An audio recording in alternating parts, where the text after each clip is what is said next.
Bir kunlik 5 vaqt namozning ichida Fotiha surasi necha marotaba o'qiladi?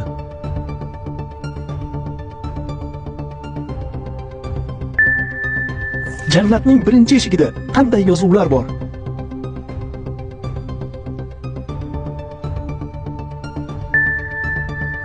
Quraysh yoshlarining eng sevilgani, chiroyda va yigitlikda ularning eng oldingisi bo'lgan sahobaning ismi nima?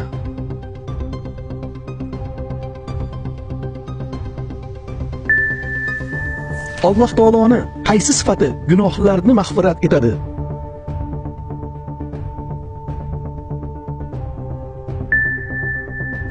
Muhammad sallallohu alayhi va sallam Yusuf alayhissalom bilan nechinchi osmonda ko'rishgan edi?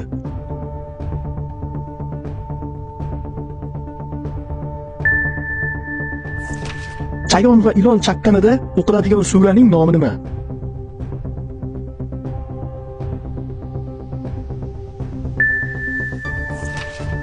Qaysi joyda daraxtlar hech qachon qurimaydi, barglari to'kilmaydi va tanalari hech qachon chirimaydi?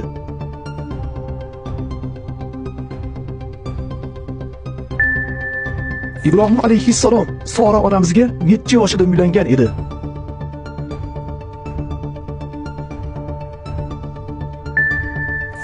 Haddan tashqari ko'p kulgan odamga nima bo'ladi?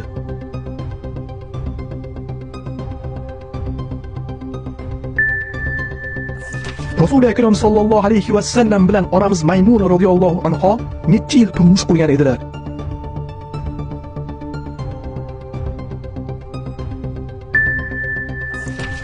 Farishtalar soyalantirgan sahobaning ismi nima?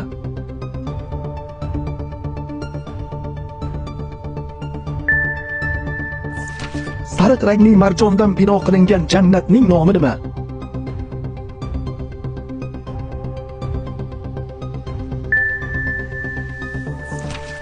Yusuf alayhissalom necha yoshida quduqqa tashlangan edi?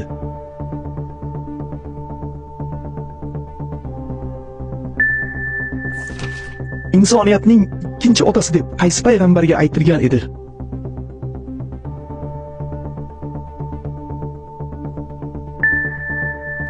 Duch kelgan narsani yegandan ko'ra och qolgan afzalroqdir.